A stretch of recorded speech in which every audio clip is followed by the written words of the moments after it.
135. The noes to the left, 260.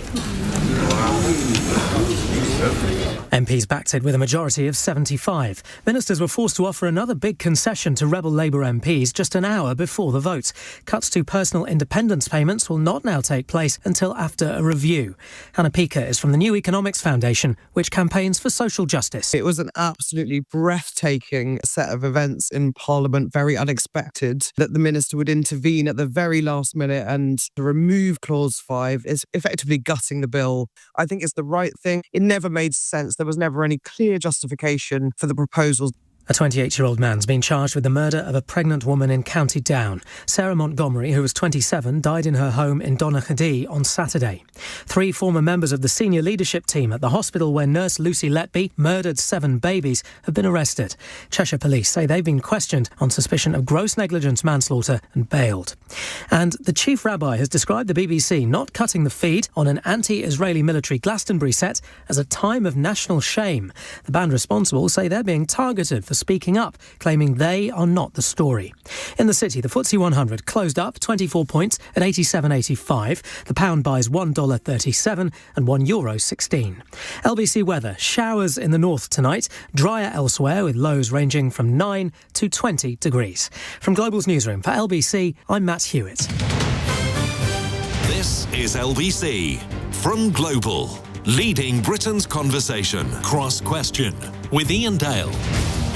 Hello, very good evening. It's Tuesday's Cross Question on LBC. I'm Iain Dale. It's 2 minutes past 8. On the panel tonight with me, to my left, her debut on the programme, Rosie Wrighting, Labour MP for Kettering, successor to, remember him, Peter Bone. Philip Hollowbone. I got that wrong.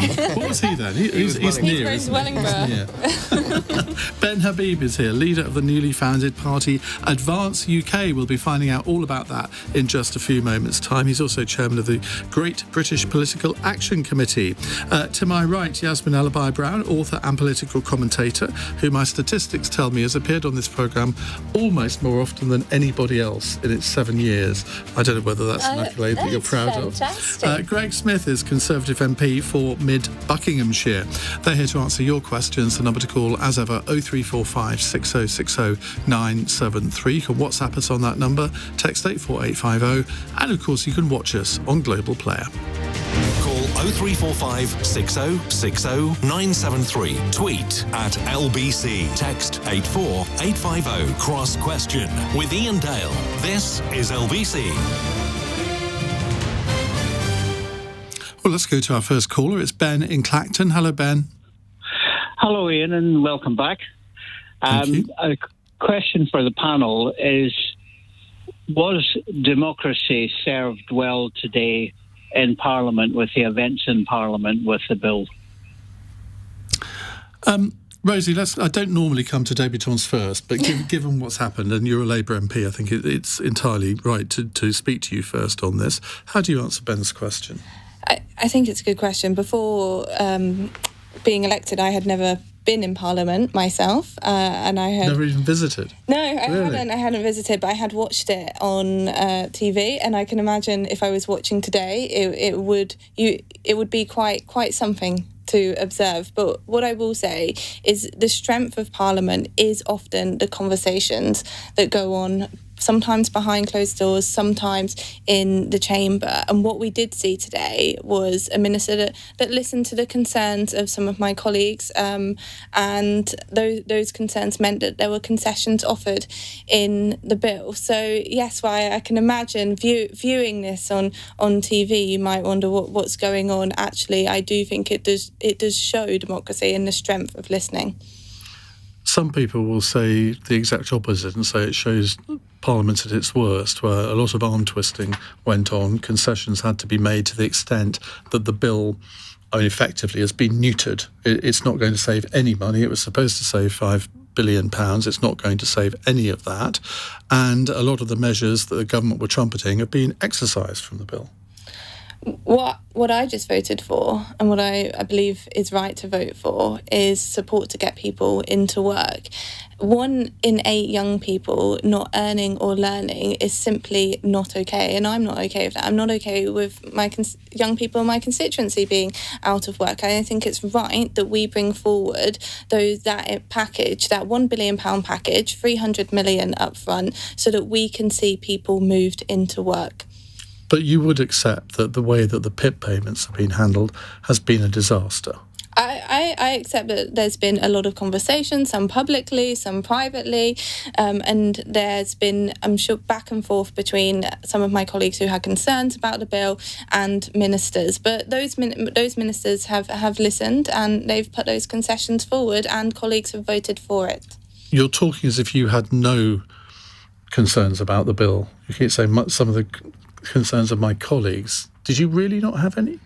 I didn't sign the First Amendment. For me, what the reform of the welfare system is something that, as a principle, I have believed in from the beginning. I don't think the welfare system as it is sustainable. I don't think it's okay that so many people are out of work and don't feel as though they can try work because of fear of losing their benefits. Therefore, from the beginning, I have felt it is right that the government reviews welfare and wanted to support them on that. But do you think it's sustainable that 1,000 people a day are signing up for PIP?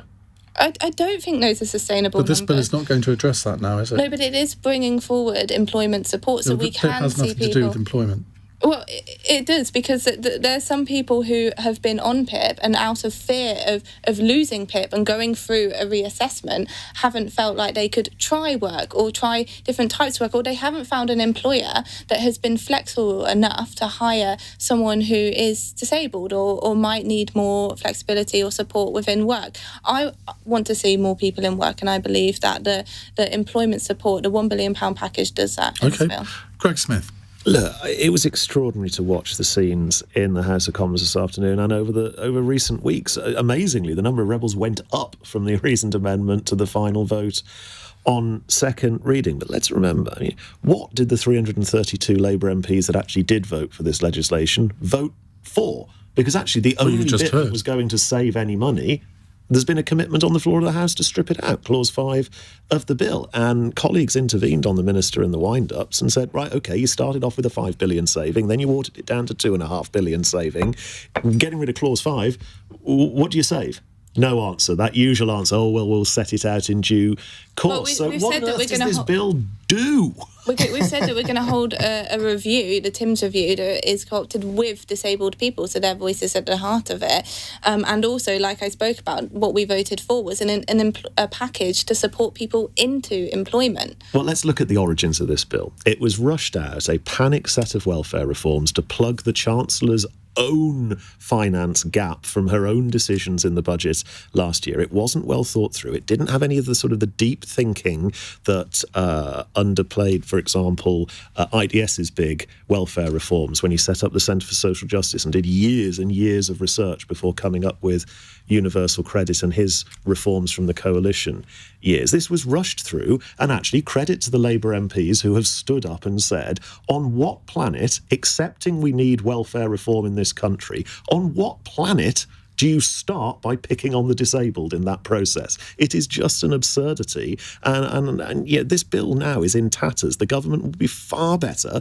to accept, yes, do the Timms review, have a look at it, look at the detail, but get rid of this bill, go back to the drawing board and actually do this in a thought-through measure that isn't just trying to plug Rachel Reeves' own gap. Why did only 100 out of 121 Conservative MPs vote today? I mean, surely the role of an opposition is to oppose, and therefore, given that there was speculation that the government could have lost tonight, I mean, obviously the majority was more than 21, but on the face of it, that is pretty shambolic whipping. Look, I don't know is the honest answer to that question, Ian. I was there, I voted. I've got a pretty good voting record when I'm meant to be there and turning up to vote. I take it incredibly seriously. There will be reasons why some of them won't have been there. I don't know. There were 70 out of 72 Liberal Democrats voted. You've got to remember, Ian, that actually some of our MPs are deputy speakers and therefore don't speak. So the number... Not 21. No, Ian, you're right. But the gap... The gap will be smaller. But the honest answer is I can't speak for those colleagues. Right. I don't know why they weren't there. Yasmin. Do you know, you and I must have been watching the different plays. Because what you were saying just now just isn't what I saw. What I saw were real efforts, really good attempts and successful attempts by disabled people and their supporters and those organisations who could not understand why they were being picked on in the way they were, having actually totally mismanaged the winter fuel changes. They learned nothing. And why couldn't they wait for Stephen Timms' review? He's a good guy. He's a sensible man.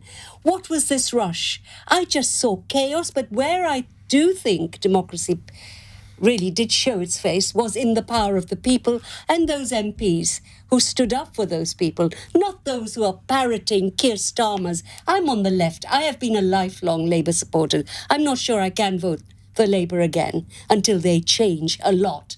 But to pick on the most vulnerable was a disaster first time and is a disaster now. I think reforming welfare is always going to be difficult.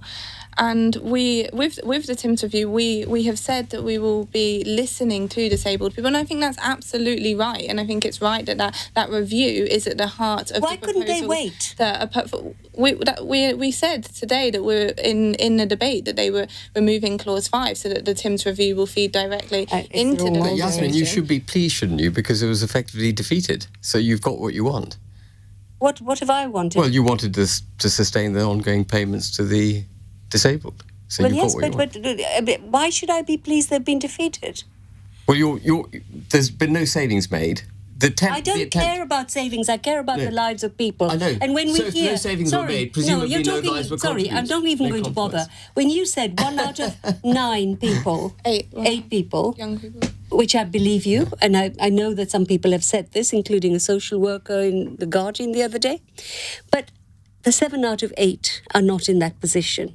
And I can tell you how many letters and people have approached me over the last 6 months about why is Labour punishing us? You're not listening, actually. The party's not listening. The government is not listening. I think not listening. 1 in 8 young people not in employment, education or work is a staggering number that we absolutely need what to about address. the 7 out of 8? I think it would be morally wrong to let that number increase like the Conservatives did without supporting those people into work. I know what my first job did for me. I know the confidence it gave me, the skills that I earned from my first job. I think that young people deserve that chance. Let's hear from Ben. Yeah. I mean, I think what's interesting to me is that we have a welfare and benefits bill that now exceeds £300 billion, about 27% of the government's budget. It is the single biggest expenditure that the government has. A lot of that is about 150 billion a year as pensions. But this is a country now that is practicing wealth redistribution, and it's lost touch completely with wealth creation. We've got 7.7 million people on benefits, 3 million of whom are claiming mental health issues and not even seeking work. And the default option, if I may say so, of a Labour government should be championing those people who are in work. There can't be... That's what we did by increasing the minimum wage. Well, can I just say, the 5 billion was a limp attempt in the first place to save money. This country is on the precipice of economic disaster. We're running a debt to GDP ratio which we simply can't sustain, budget deficits we can't sustain. We've got a broken labour market, 7.7 million people, as I say, on universal credit to a greater or less extent, 3 million of whom aren't even looking for a job. There has to be some tough love at some point. There has to be a gap created. You roll your eyes, Yasmin. Yes. But it is the working class that supported Labour traditionally, that pay the tax, that keep people in benefits. And it is the working class who need to be championed. Don't shout, please, Ben. Stop shouting. Stop shouting. Well, you're doing it yourself. No, I'm just rolling my eyes. They have the neck of the state. They have the knee of the state on their necks at the moment, the working and middle classes. There is not a big enough gap. and this is the central point, there is not a big enough gap between what you get on benefits and what you get in gainful employment in order to take people off benefits and into employment. We need some tough love. Welfare and benefits have to be cut dramatically, and we have to cut the tax burden on the working and middle classes.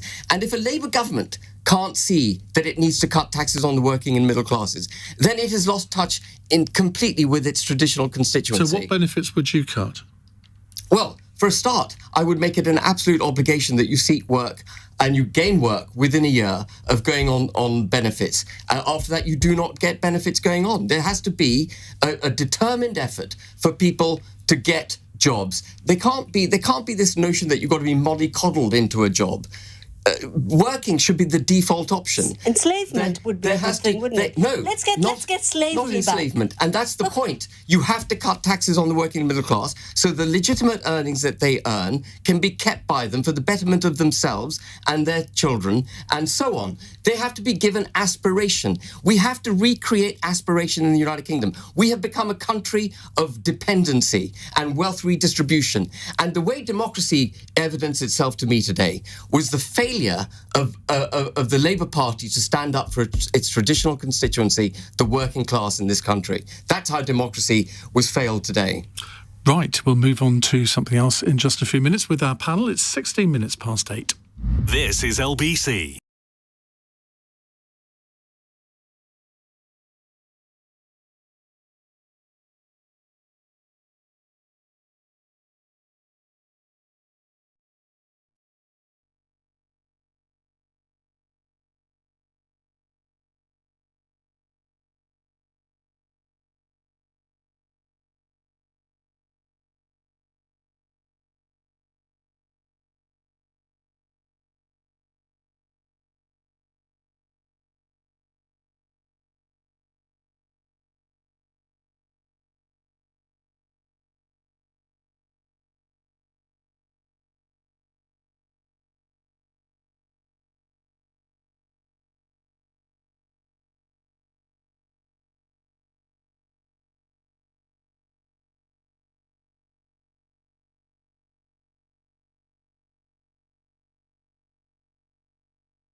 Cross Question with Iain Dale. Watch live on both Global Player and the new LBC app.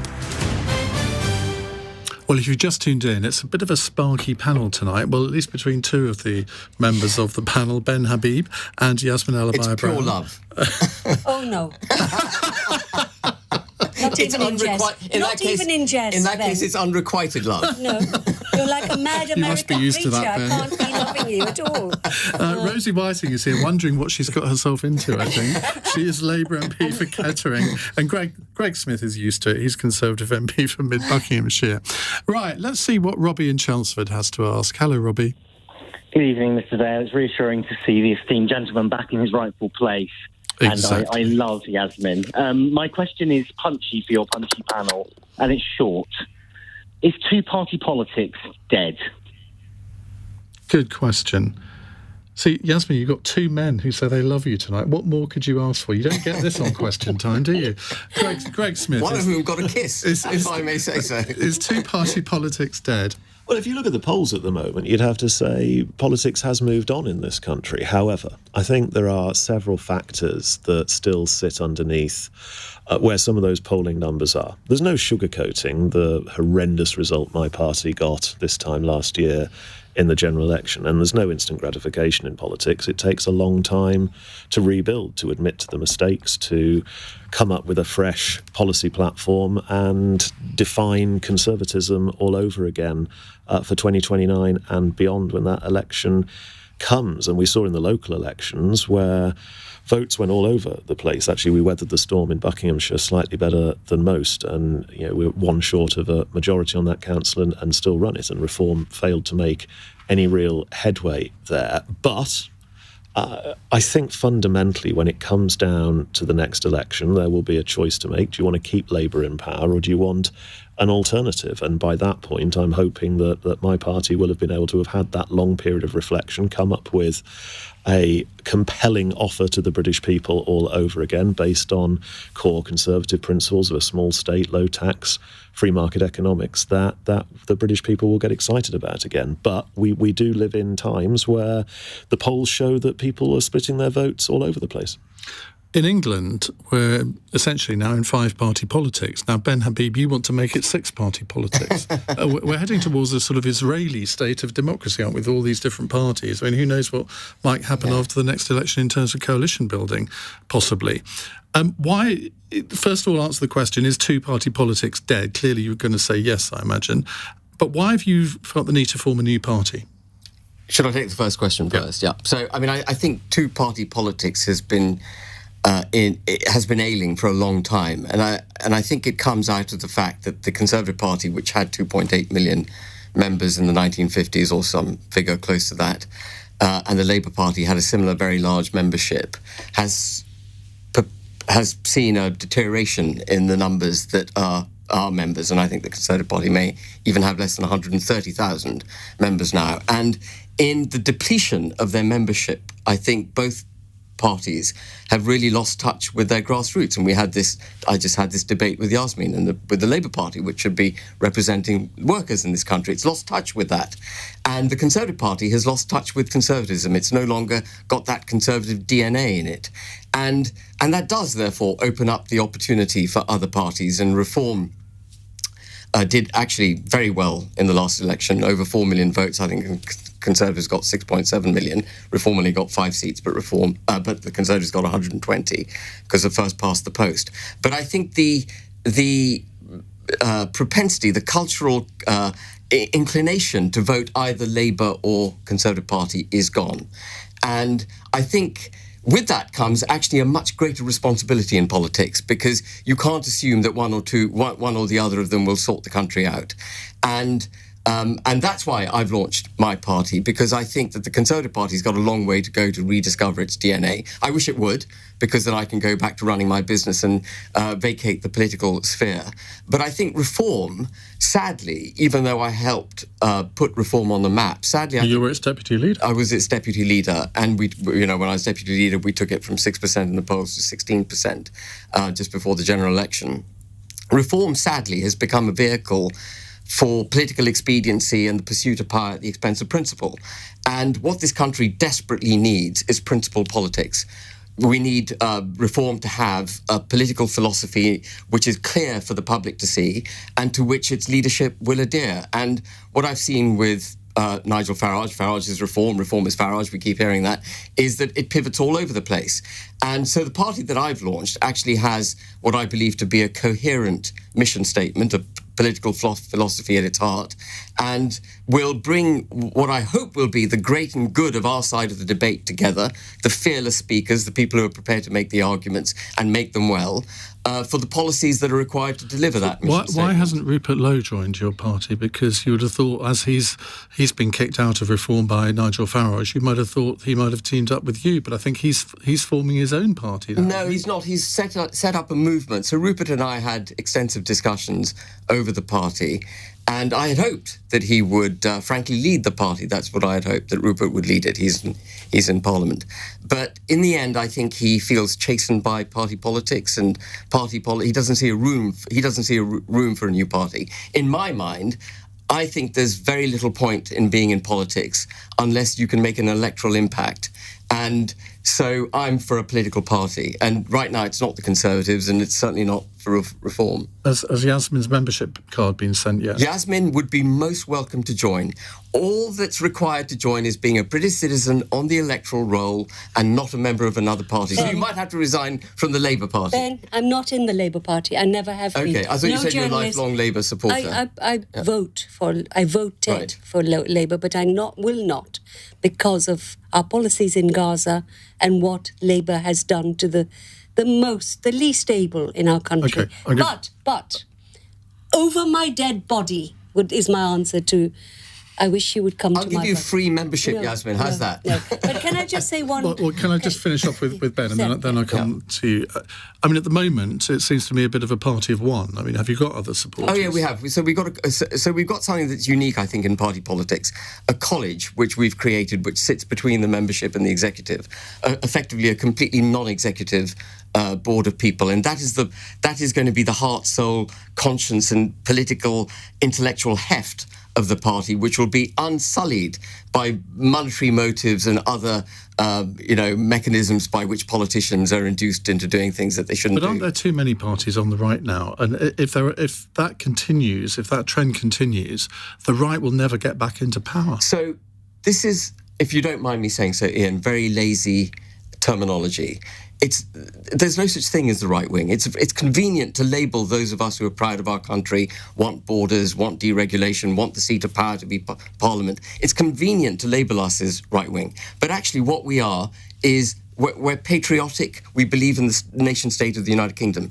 The opposite view is what I call the liberal elite global order, who believe in supranational institutions, international law, basically governing countries, quangos and experts, the lanyard class, as you might call them, governing the country. And we, on our side of the debate, want to strip power away from them and put it back into Parliament. Okay. Yasmin. I've even forgotten what I used. Two-party politics dead? I think it should die. I think it would be I think PR... So what Ben is doing is a good thing, then? Well, yeah, I don't, good luck to him. But I think the power that the two have held, in the past it worked. It did work because there was a real choice people had. But when one party is simply trying to emulate the other, and one can't even detect... the meaning, the narratives under it, which is what Labour had. I think it would be good for democracy if we had a PR system. The Lib Dems have done very well. Greens are doing better and better. Maybe Ben's party, maybe Reform. But actually, I think it would be a better democratic system if we now really considered PR and stopped this first past the post system. It's failing too many people. It's making too many people feel they're not part of it. So if there were an election tomorrow, who would you be supporting? Oh, God. I can't support Labour at the moment at all. And so it would either be Green or the Lib Dems. Okay. Rosie, your party has a massive majority, but I think it got only 33% of the votes. It's a fairly shallow majority. Your seat was a Conservative seat for many, many, many years. You won it for Labour. You must fear the consequences of what's happening at the moment from an electoral point of view. Do you think that two-party politics is dead? I think there's no question that parties like Reform are doing well in the polls. I mean, we had local elections in Northamptonshire, and North Northamptonshire is now a Reform-led council, which means that they will actually have to be accountable for things, which is new to them. But I also think that we face, as a country, really, really complex problems, whether that's what's happening internationally, the economy, and there are no quick fixes to a lot of those problems, and I think that people are often going to these parties because they are offering quick fixes which are, especially with Reform, are often unfunded and would cause a crash to the economy if implemented. But I do see why people are enticed by that. But what I do think is staggering is that Labour, we are still polling second to Reform, but the Conservatives have just completely become irrelevant, and I don't even know where they stand on so many things now. Last week we saw Kemi in the chamber saying that Keir should have been at PMQs instead of at the NATO summit. This. She didn't say that. She said he could still have had PMQs on the Thursday rather than the Wednesday. She accused him of missing PMQs for being at the NATO summit, which is not the Conservative Party that I saw growing up. So yes, there's undeniably a move to people a rise in support to parties like Reform, but I am confident that because of the challenges we face, it's a Labour government that is needed.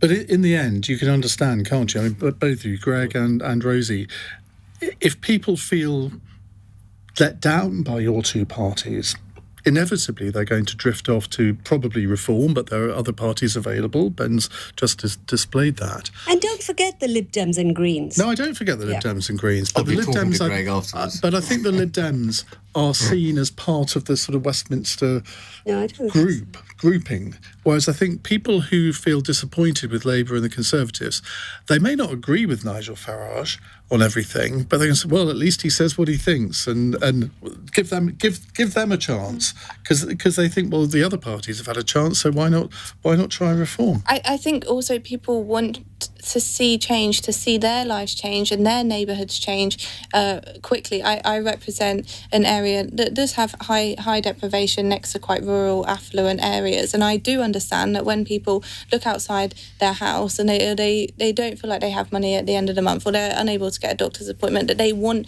change quickly. I don't think that the things that we're trying to change, there is a quick fix. Okay, right, we'll move on to other subjects. Lots of things coming in. 0345 6060 973. It's 8:31. Matt Hewitt has the news headlines. After a big last-minute concession, the government's won a Commons vote on its welfare reforms. Hours before the vote, ministers promised that changes to who's eligible for personal independence payments won't take effect until after a review into the benefit is complete.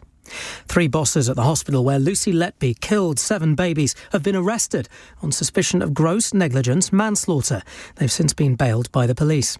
And the US Senate has passed President Trump's big tax breaks and spending cuts bill. The vote tally was 50-50, with Vice President J.D. Vance casting the tie-breaking vote. LBC weather: showers in the north tonight, drier elsewhere, with lows from 9 to 20 degrees. LBC.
Only.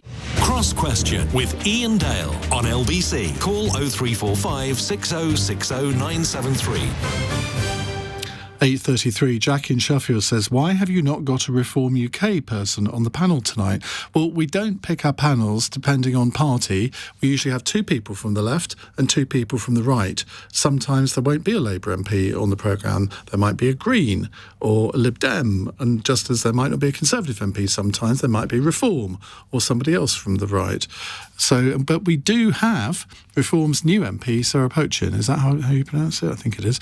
She's on the programme tomorrow night. So, Jack, listen in then. You will be delighted. Or not, possibly, I don't know.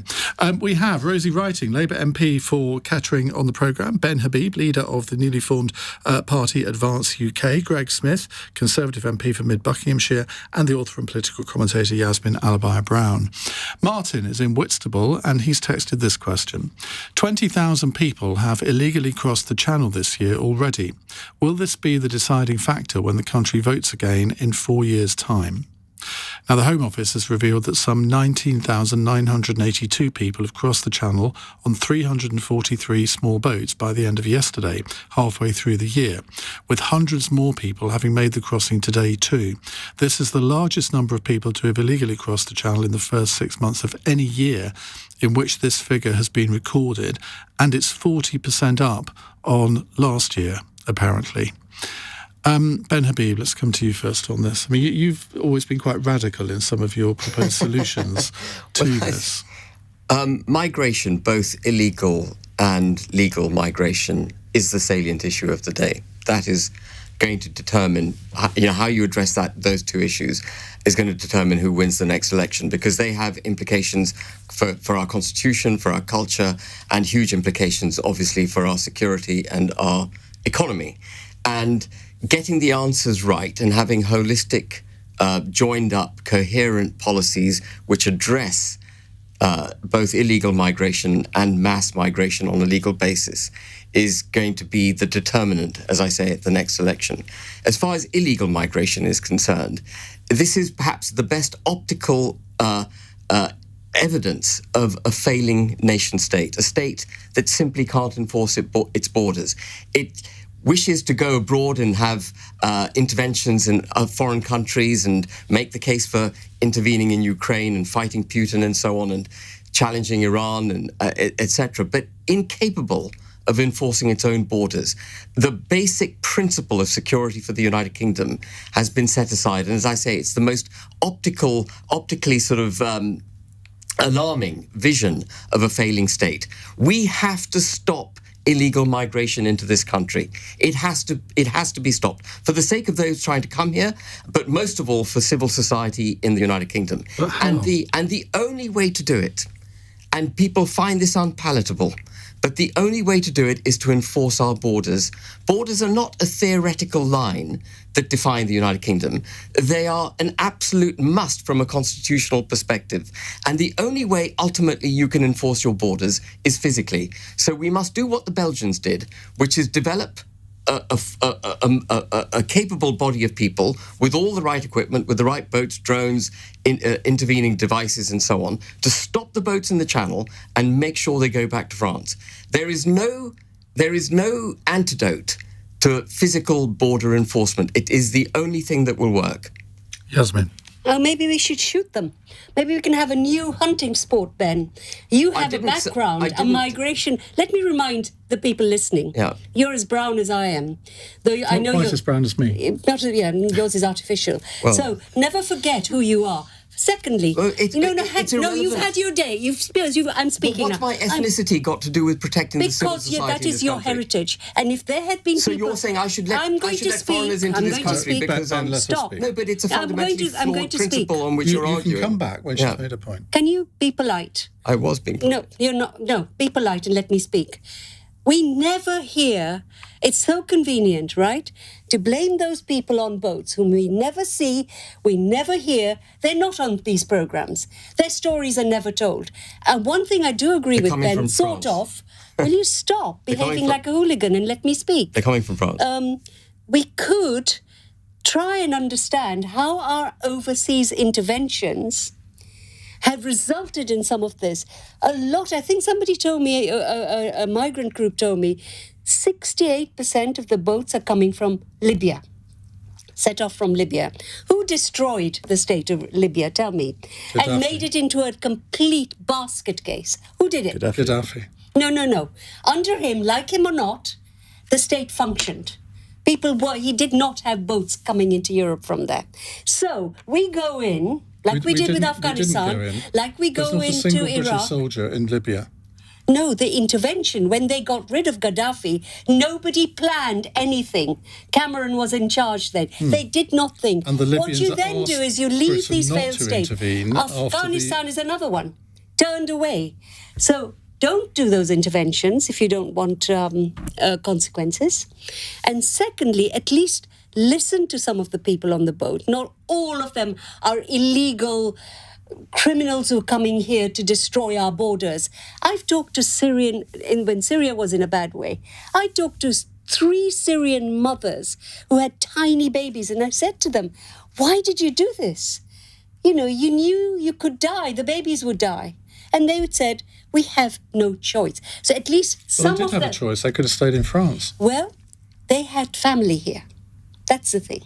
So we need actually to use Ben's very polished words, joined up thinking. We need to know where these illegal migration, and like with Albanians, I had no problems. That once we knew they were using the system, I have no problems with sending back the Albanians because there's no reason for them to come here. But, you know, for God's sake, have some compassion for those people who have nowhere to go.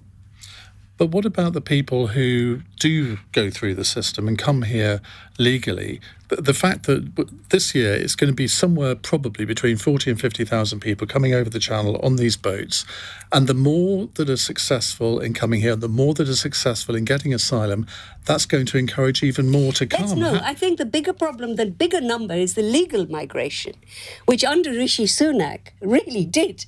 You're right. Honestly. And I think there was a kind of, this is my view, that there was a kind of ethnic relationship going on because I have no problem. What do you mean by that? So he allowed a huge number of Indians to come in. And I have no problem with that. Legally or illegally? Legally. The deals were done, and we have never spoken about that. I welcome them, actually. But actually, we never talk about the millions that Rishi Sunak brought in. But he would say they came because the economy needed them, because the companies, they was operating under this point system. So it's all perfectly legal what was happening. But the legal, it's not. The companies couldn't get the domestic workforce. When people talk about immigration, they're talking about the whole lot. They also mean me. You should see the hate mail I get. The hate mail I get because I'm a foreigner still, 50 years on, having paid my taxes and still working, you'll be pleased to know, at the age of 75. Well, you don't look a day over 60. I'm not sure that landed how you intended it to. Or perhaps it did. But we don't have grown-up conversations about immigration. Right, let's hear from Rosie. Yeah, look, 20,000 people is too high, and both Ben and Yasmin are right in the sense that we do need to address the root cause here, and that is the gangs that are putting people on these boats. And Ben spoke about what Belgium are doing, but we have passed a Borders Bill through Parliament which gives our police counter-terrorism powers to be able to go after. But the police, how's that going? How's that going? And the police, we're still the system that we inherited from border you, security, an open border system. If I can just address that for a second, Border Security Command is an entirely domestic-based set of bodies. And the traffickers are based in Europe. There's no mechanism by which Starmer's approach to busting the gangs can be delivered. It's a complete deflection from the reality. The only way to stop people coming is to stop them coming. Sorry. How far would you go? Would you kill them? I would enforce our borders. Would you kill them? Would you shoot them? Yasmin, Yasmin, listen. You have to have some grown-up approach to this. They're in France. They're safe. Their security is assured. They decide to get in flimsy dinghies and attempt this 25-mile journey. And by the way, they're encouraged repeatedly to do it by the success of their mission. The repeated success encourages more to come, which is the point Iain was making earlier. If they know that they're going to be met by British security at the edge of our territorial waters, which, by the way, we have an entire right to do under international law, and they will be prohibited from coming into British waters, they will learn to go back to France. Okay, Rosie, you wanted to finish? Yes, but With immigration, you're right. People often, they talk about immigration as a whole package, and it's right that we should have immigration that is fair, that when people come to this country that they integrate properly, that they feel as though they can be a part of our culture. That's when we see immigration work best, and that isn't what we've had under the Conservatives in the system that we've inherited. But I don't want to see 20,000 people making that dangerous journey across the Channel, and I don't want to see them on. How can you defend Labour policy when under your government the numbers have gone up by 40%? Because we know that it's going to take time. It's going to take time to address these issues. The counter-terrorism powers have only just come into force. So I don't think you should use counter-terrorism powers. Some of these people are innocent people who have no choice. But some of them are not. But you can't say these mums are terrorists. Yeah, but they shouldn't be making the dangerous journey. They don't have a choice. But they can stay in France. No one should have to make that journey across the Channel. No one should have to get into a dinghy and risk their lives. And it is absolutely right that there is counter-terrorism powers to properly source the gangs. Let's get Greg in. The vast majority of people on the small boats are actually men. I don't understand there are some women and children, but the vast majority are men. And Starmer came to power, Labour came to power with these grand statements. They were going to smash the gangs. Well, how many gangs have been smashed? Precisely how many people did you centre around? With all the U-turns we've had this week, it's a shame none of those U-turns involved a small boat in the Channel. And the problem that we've got is that Labour's first act was to remove the only deterrent we did have in terms of the Rwanda numbers went partnership. Up after you announced Rwanda, so it didn't work as a deterrent. Numbers were coming down sharply during our last year in office. I will be the first to admit we were not good enough on solving this problem. Kemi has put her hands up to the fact that we were not good enough in solving this problem. I was a bit rebellious in the last Parliament. I was voting for amendments that Bill Cash and others had put down to try and strengthen the Safety of Rwanda Bill and the Nationality and Borders Bill. But fundamentally, we have to admit that those bills didn't stop the boats, but the numbers were coming down, and as Iain said, since Labour came to office, they are up 40%. Now, numbers this is an area. Down because you called an election in May before summer. They were coming down way before the election was called. Now, this is an area where we have done some policy thinking. We've had to acknowledge our own failings in it, and we've come up with some ideas that we think will help solve this problem, starting with the immediate deportation of anyone entering the United Kingdom illegally on a small boat. If the government is serious about smashing the gangs, then perhaps the government should do something when opposition parties do come up with good ideas and nick it. And if you do, we'll be right there supporting you to make it happen. We've already seen an increase in people who are being returned who are unlawfully here under this government. The boats are up 40%. No gangs have been smashed. But we're talking about people being returned who aren't lawfully here. We've seen an increase with this. Everyone crossing the Channel from France to the United Kingdom is unlawfully here. None of them are here legally. That's not true. Their claims should be They have entered the country illegally. They have entered the country illegally. Their claims should be processed. Right, well, But I hope you never get power, Ben. I hope you never, in your lifetime, being the kind of unsympathetic, ungenerous soul that you are, I hope you never get power. I've never been this angry on this show. Yasmin. The way you talk about human beings is atrocious. The nation-state of the United Kingdom itself faces an existential threat as a result of the policies being pursued by government. The government we are doing fine. They said that when we came. Shall I tell you? When Uganda nations came, this was the same language used. And do you know how many Americans have come into our country in the last 6 months? Do you know how many Americans have entered our country and are living here and working here? No, tell me. Go check the figures. Go check the figures. Well, how many? Huge numbers. Well, how many?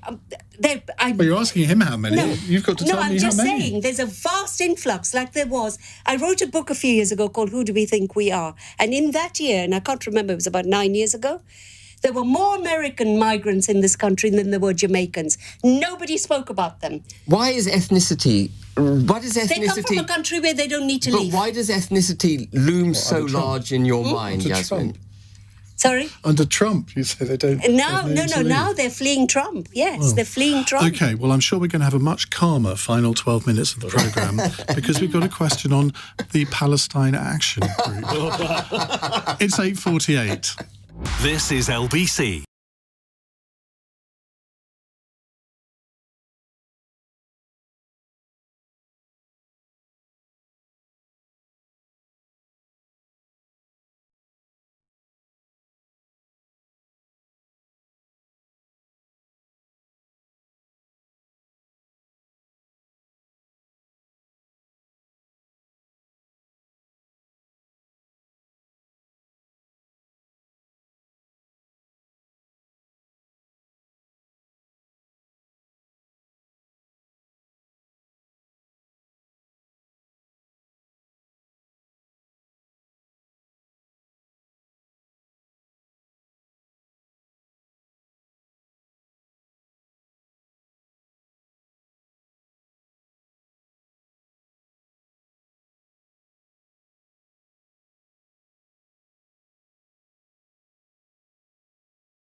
It only.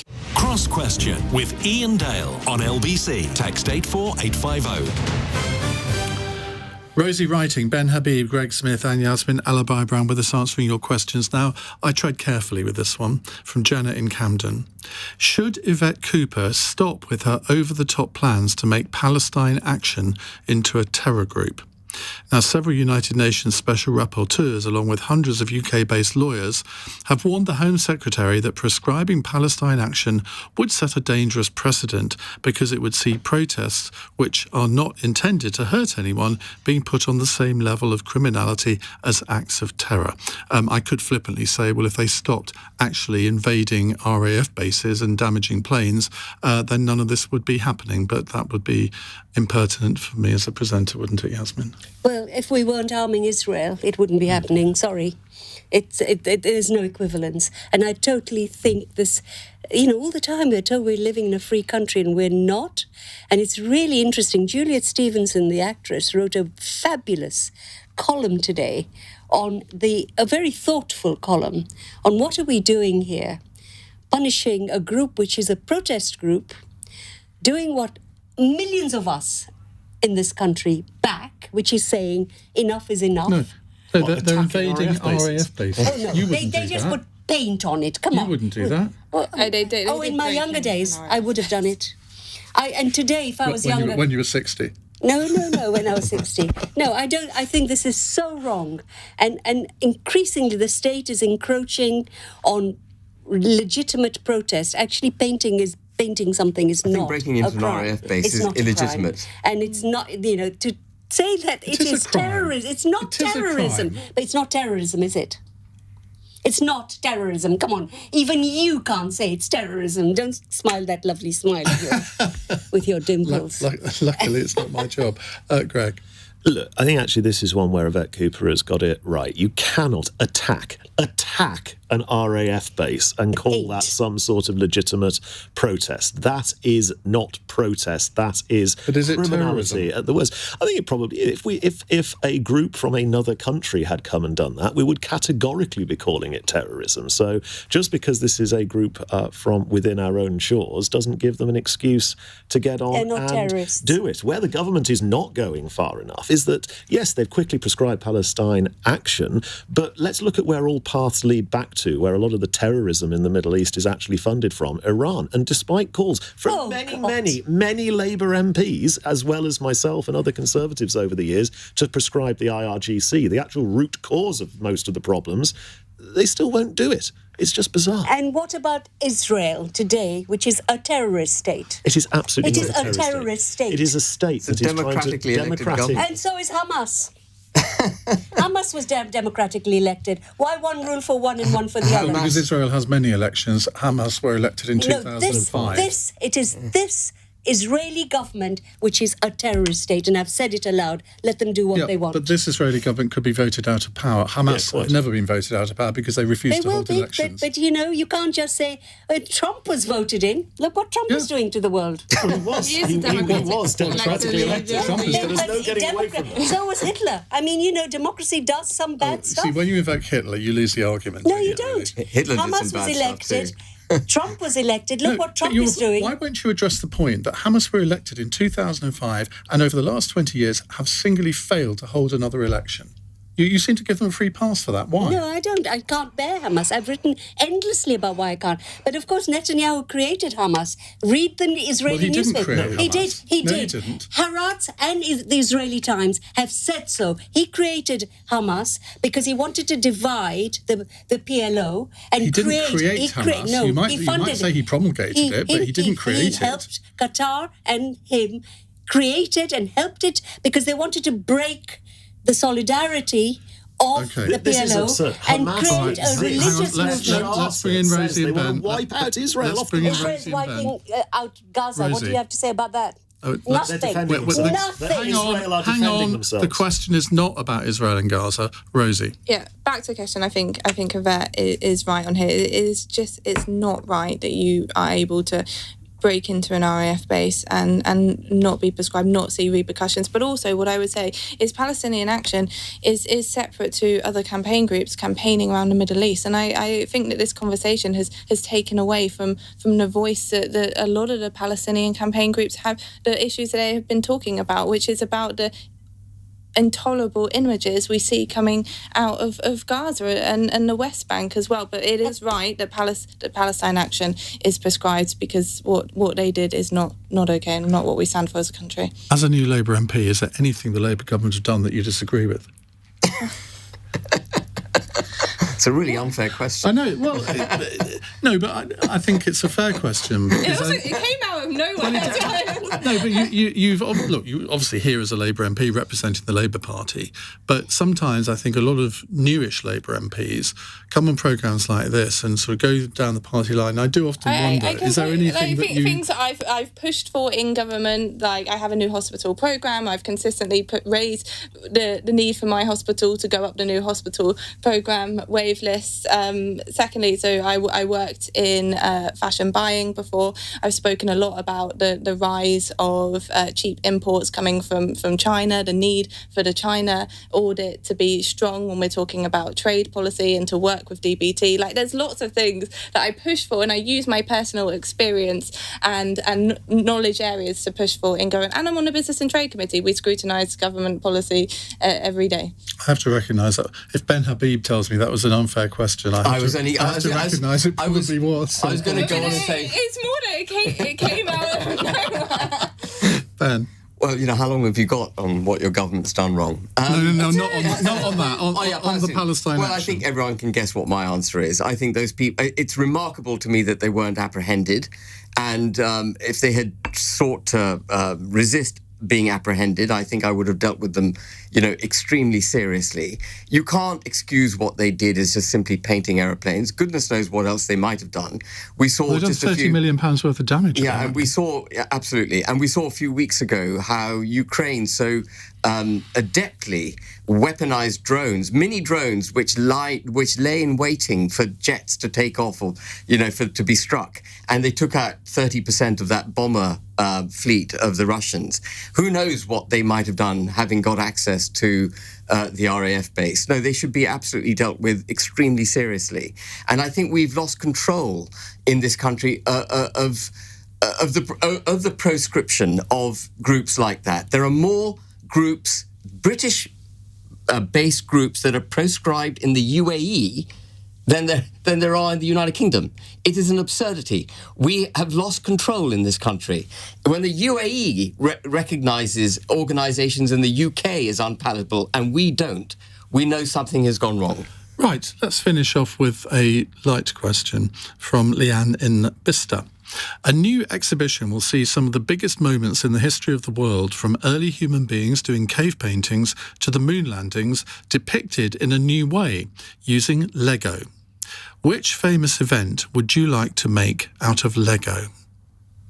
Yasmin? How do you make an event out of Lego? I've no idea. But... build up a scene. Yeah. Oh, God. I know.